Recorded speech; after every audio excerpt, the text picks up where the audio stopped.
जब भी मैं जोधपुर आता जाता हूँ तो मैं यहाँ से सीएनजी फिल करवाता हूँ रास्ते में। यहाँ भीड़ हमेशा कम मिलती थी, बट आज बाय गॉड लाइन लगी पड़ी है गाड़ियों की, एंड बहुत ज़्यादा वेट करना पड़ा सीएनजी लेने के लिए, और प्राइस भी बहुत ज़्यादा है, पैसा भी बहुत खर्च हुआ। आसपास के सीएनजी पंप्स में कहीं सीएनजी है नहीं, तो सारी गाड़ियाँ यहीं पे आ रही हैं। The trouble is real. भाई ट्रम्प साहब प्लीज़ मान जाओ यार, आपके कारण पूरी दुनिया दुखी हो रही है। इस फ्यूल और गैस प्राइस का पूरा दोष दिया जा रहा है स्ट्रेट ऑफ हॉर्मुज के क्लोजर को, मगर क्या ये सच में सही रीजन है? हाँ, ये सच है कि वॉर से पहले दुनिया भर का 20% ऑयल इसी स्ट्रेट ऑफ हॉर्मुज से गुजरता था और उसके बाद बंद हो गया। वर्ल्ड में ऑयल की सप्लाई कम हुई है, मगर मार्च 2026 में ग्लोबली ऑयल का प्रोडक्शन सिर्फ 6% गिरा है, जबकि प्राइसेस 60% इंक्रीज हो गए। ये 7.5 गुना रिएक्शन सुनने में अजीब लगता है, मगर इसके पीछे ग्लोबल ऑयल प्राइसेस और वॉर के रिलेशन की एक बहुत बड़ी कॉम्प्लेक्सिटी है, जो वर्ल्ड इकोनॉमी सीरीज के एपिसोड 10 में आज हम समझेंगे। आगे बढ़ने से पहले प्लीज चैनल को सब्सक्राइब जरूर कर लीजिए ताकि मुझे मोटिवेशन मिलता रहे। अब चलिए अभी के ऑयल प्राइस का तो मान भी लें कि स्ट्रेट ऑफ हॉर्मुज का क्लोजर है, ऑयल की सप्लाई नहीं हो रही है, इसलिए प्राइस बढ़ा होगा। मगर 2022 में जब रशिया ने यूक्रेन पर अटैक किया था, तब भी ऑयल प्राइसेस लगभग 60% के आसपास इंक्रीज हुए थे। ऑयल रीजन्स के आसपास अगर कोई भी मेजर वॉर हुई है तो हमेशा उन्होंने ऑयल प्राइसेस को इंक्रीज ही किया है। फॉर एग्जाम्पल 1973 का अरब ऑयल एम्बार्गो, 1979 का ईरानियन रेवोल्यूशन, 1990 की गल्फ वॉर, 2003 की इराक इन्वेजन, 2020 का यूक्रेन वॉर और 2026 का ईरान यूएस कॉन्फ्लिक्ट। वॉर होने पे वेपन्स बिकेंगे समझ आता है, डिफेंस इंडस्ट्रीज के स्टॉक्स ऊपर जाएंगे ये भी समझ में आता है, बट जब भी कोई भी मेजर वॉर होती है तो ऑयल कंपनीज के प्राइसेस भी ऊपर जाते हैं, जबकि पूरा का पूरा वर्ल्ड नीचे जा रहा होता है। हर एक कंट्री का स्टॉक मार्केट, नेशनल इंडेक्सेस नीचे जा रहे होते हैं। वर्ल्ड की सबसे बड़ी इन्वेस्टर ओन्ड ऑयल कंपनीज जो है, उनके ग्रुप को बिग ऑयल कहा जाता है। रशिया ने जब यूक्रेन पे इन्वेजन किया था, उसके बाद इन्हीं बिग ऑयल कंपनीज ने लगभग 380 बिलियन यूएस डॉलर्स का रेवेन्यू कमाया कुछ ही सालों में,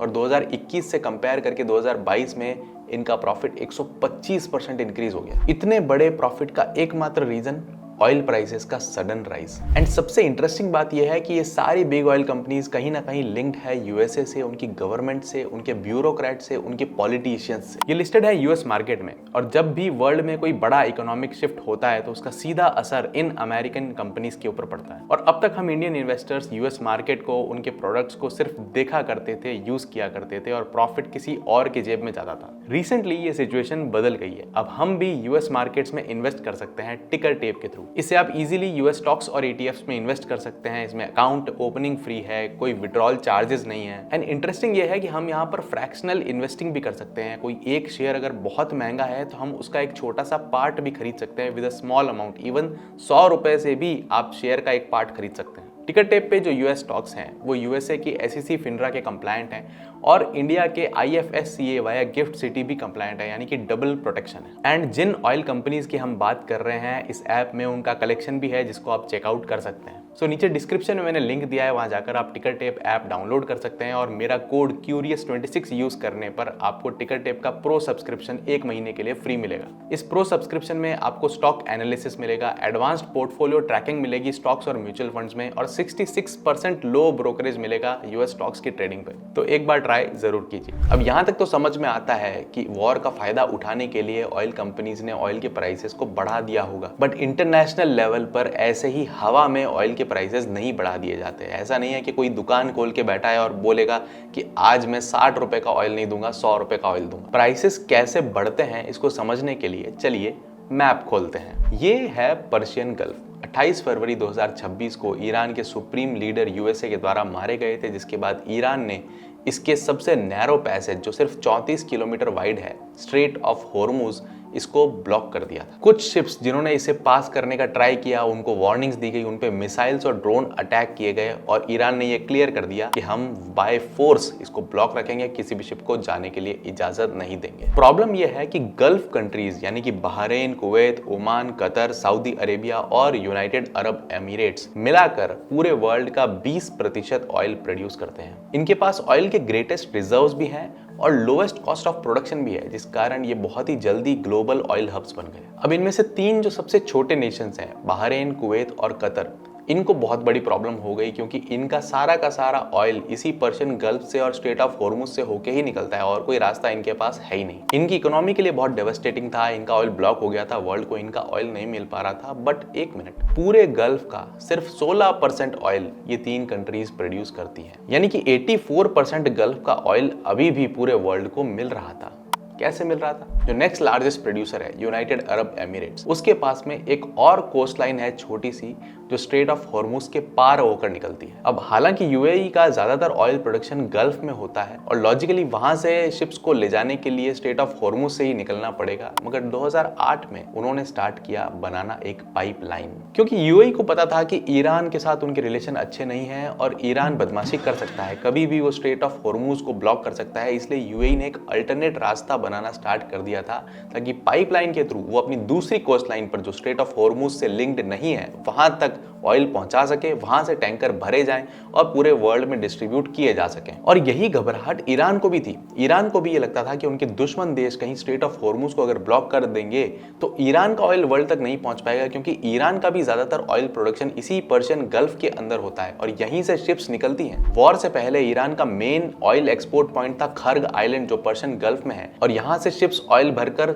स्ट्रेट ऑफ हॉर्मुज से ही निकलती थी। इसीलिए ईरान ने भी गल्फ के उस पार पोर्ट ऑफ जास्क तक पाइपलाइन बना रखी है। अब थोड़ा ऊपर चलते हैं इराक की तरफ। यहाँ सिचुएशन थोड़ी टिपिकल है। इसकी गल्फ कोस्ट लाइन बहुत ही छोटी है, इसलिए ये पाइपलाइन पर ही रिलाई करता है। इन्होंने बहुत अच्छी पाइपलाइन बना रखी है जो टर्की से होकर निकलती है। इससे इराक को स्ट्रेट ऑफ हॉर्मुज तो क्या, सुएज कैनाल की भी जरूरत नहीं पड़ती है और दोनों कैनाल्स को बाईपास करके इराक का ऑयल डायरेक्टली यूरोप और पूरे वर्ल्ड को मिल सकता है। And lastly there is Saudi Arabia, Middle East का ऑयल प्रोडक्शन जायंट। 1980s में जब इराक ईरान वॉर हुई थी तब सऊदी अरेबिया को ये लग गया था कि स्ट्रेट ऑफ हॉर्मुज कभी भी क्लोज हो सकती है। हालांकि सऊदी अरेबिया का ऑयल भी पर्शियन गल्फ के आसपास बनता है, मगर इन्होंने 1200 किलोमीटर लंबी पाइपलाइन बना रखी है जो पर्शियन गल्फ से लेकर रेड सी तक जाती है। एंड ये pipeline potentially 7 million barrels per day transport कर सकती है। कलेक्टिवली इन चारों पाइपलाइंस ने ऑयल के ट्रांसपोर्ट के अलग अलग रास्ते खोल दिए, जिससे जो स्ट्रेट ऑफ हॉर्मुज का ब्लॉकेड हुआ था उससे काफी राहत मिल गई। और इसके अलावा भी जब ईरान ने स्ट्रेट ऑफ हॉर्मुज बंद की, वो परफेक्टली बंद नहीं हुई है। कई सारी कंट्रीज को उन्होंने ऑयल ले जाने की इजाजत भी दी है और थोड़े बहुत टैंकर्स स्ट्रेट ऑफ हॉर्मुज से भी पास हो रहे हैं। अब इस स्ट्रेट के बंद होने से सप्लाई शॉक तो हुआ है, मगर अगर हम ये सारे फैक्टर्स कंसीडर करते हैं तो ये शॉक इतना बड़ा भी नहीं है जितना हेडलाइंस बता रही हैं। कुल मिलाकर वर्ल्ड का ऑयल प्रोडक्शन 8% से घटा है, मगर प्राइसेस 60% बढ़ गए। ऐसा क्यों हुआ, ये जानने के लिए हम इकोनॉमिक्स का एक कॉन्सेप्ट समझेंगे, elasticity of demand, effectively relationship between price and demand. चलिए एग्जांपल लेते हैं शेविंग क्रीम का। अगर कोई पर्टिकुलर ब्रांड अपनी शेविंग क्रीम का प्राइस 10% या 20% बढ़ा देता है तो उसकी डिमांड 50% भी कम हो सकती है, क्योंकि ये एक फेयरली इलास्टिक प्रोडक्ट है। लोग दूसरे ब्रांड्स की तरफ शिफ्ट हो जाएंगे, लोगों के पास दूसरे ऑप्शन भी हैं। एक पर्टिकुलर ब्रांड खरीदना कोई जरूरी नहीं है, इट्स जस्ट अ प्रेफरेंस। लोग वो पर्टिकुलर शेविंग क्रीम ना लगाकर दूसरी लगा लेंगे और ये इनवर्स में भी काम करता है। फॉर एग्जाम्पल, अगर एक पर्टिकुलर ब्रांड की क्रीम बहुत ज्यादा पॉपुलर हो जाए और उसकी बहुत ज्यादा डिमांड हो जाए तो अपने प्राइसेस को 10% या 20% बढ़ा सकते हैं, जिससे डिमांड फिर से थोड़ी सी कम हो जाएगी और वो अपने रेवेन्यू को बैलेंस आउट और ऑप्टिमाइज कर पाएंगे। और ये elasticity of demand oil market पर भी एप्लीकेबल है। मार्च 2026 में ऑयल की सप्लाई 8% से रिड्यूस हुई, मगर प्रॉब्लम यह है कि ऑयल एक इन इलास्टिक कमोडिटी है। अनलाइक शेविंग क्रीम, उसका कोई सब्स्टिट्यूट नहीं है। इवन इफ लोग गाड़ियां चलाना कम कर दें, फालतू की ड्राइव्स करना कम कर दें, मगर ग्लोबली पर्सनल यूज के लिए सिर्फ 25% ऑयल खर्च होता है, बाकी का 75% तो इंडस्ट्री यूज करती है। और इंडस्ट्री, ट्रक्स, ट्रांसपोर्टेशन रुकेगा नहीं, वो बस ऑयल प्राइस के बढ़ने के कारण अपने कमोडिटीज, अपने गुड्स के प्राइस बढ़ा देगा, ज्यादा चार्ज करने लग जाएगा लोगों से। उससे भी ओवरऑल इकोनॉमी की डिमांड कम होगी, प्रोडक्ट की डिमांड कम होगी, तो ट्रांसपोर्टेशन भी कम होगा, मगर ये बहुत लॉन्ग टर्म में होगा। इवेंचुअली ये हो सकता है कि लोग ईवीज की तरफ शिफ्ट हो जाएं, कम्यूट करना कम कर दें, पब्लिक ट्रांसपोर्ट यूज कर दें, मगर ये भी एक लॉन्ग टर्म गोल है। बट शॉर्ट टर्म में हिस्टोरिकल डेटा के हिसाब से इकोनॉमिस्ट बताते हैं कि ऑयल की जो इलास्टिसिटी ऑफ डिमांड है वो -0.1 है, जिसका मतलब यह है कि ऑयल के कंजम्पशन को अगर 10% कम करना पड़े तो उसके प्राइस को 100% बढ़ाना पड़ेगा, और ऐसे आएगा -10 डिवाइडेड बाय 100 इक्वल्स टू 0.1। तो मार्च 2026 में जब 8% ऑयल के प्रोडक्शन में रिडक्शन हुआ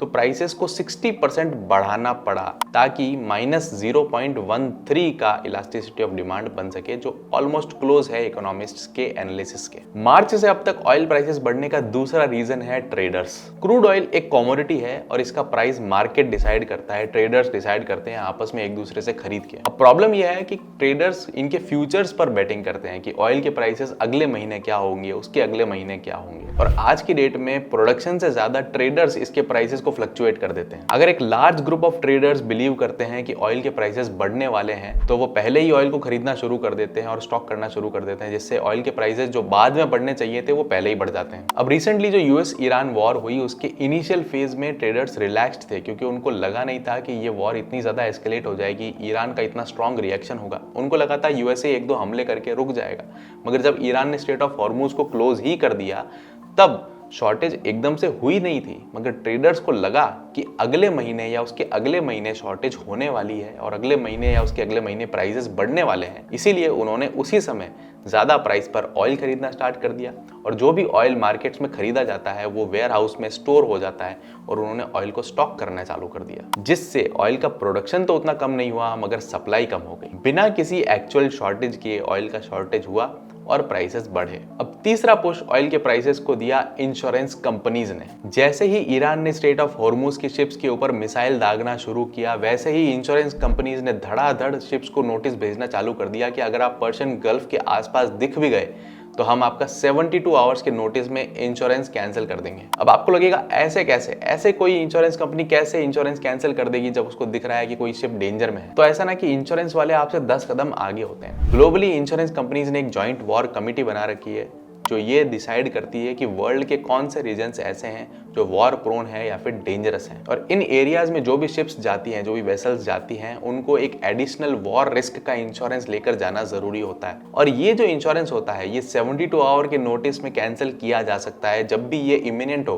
कि कोई वॉर होने वाली है। अब एक बड़ा क्रूड ऑयल का शिप जो होता है वो 80 से 130 मिलियन डॉलर्स का होता है, और कोई भी एक सिंगल ट्रांसपोर्ट कंपनी इतना बड़ा वैल्यू का रिस्क नहीं ले सकती। उनका अगर एक शिप भी डूब जाए तो पूरी कंपनी बैंकरप्ट हो सकती है, इसलिए वो बिल्कुल भी रिस्क नहीं लेगी अगर उनका इंश्योरेंस रिवोक कर दिया जाए। जब शिप्स का इंश्योरेंस रिवोक कर दिया गया तो किसी ने भी हिम्मत नहीं की कि वो पर्शियन गल्फ में एंटर भी करें, और जब सडनली ये सारा ट्रांसपोर्ट रुक गया, सडनली सारा मूवमेंट ऑयल का रुक गया, तब ऑयल प्राइसेस बढ़े। कुछ दिनों कुछ हफ्तों बाद इंश्योरेंस कंपनीज नई पॉलिसीज लेकर आई, मगर इनके प्रीमियम्स इतने हाई थे कि वो टोटल शिप के कॉस्ट का 3% तक पहुंच गए थे। एंड मजबूरी में कई शिप्स ने जो स्ट्रेट ऑफ हॉर्मुज के आसपास से भी निकल रही थी ये महंगे इंश्योरेंस लिए, जो कि एड अप हुए ट्रांसपोर्टेशन कॉस्ट में, एड अप हुए फ्यूल कॉस्ट में, और अल्टीमेटली निकले हमारी पॉकेट से। तो जब तक straight of Hormuz global oil logistics के लिए रिलेवेंट है, जब तक वहां से शिप्स को पास होना एक मजबूरी है, तब तक ये गेम चलता रहेगा। बट वीडियो की स्टार्टिंग में हमारा अल्टीमेट क्वेश्चन क्या था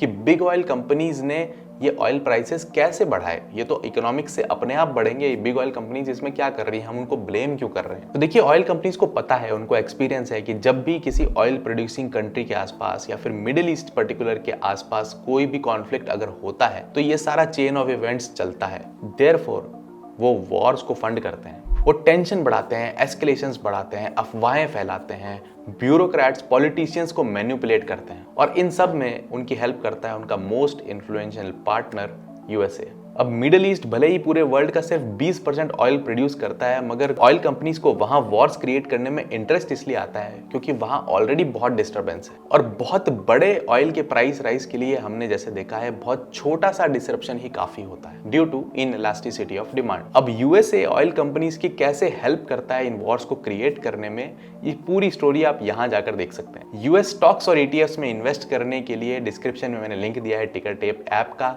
मैं चलता हूँ अगली वीडियो की तैयारी करने के लिए। Subscribe the channel, keep watching and stay curious.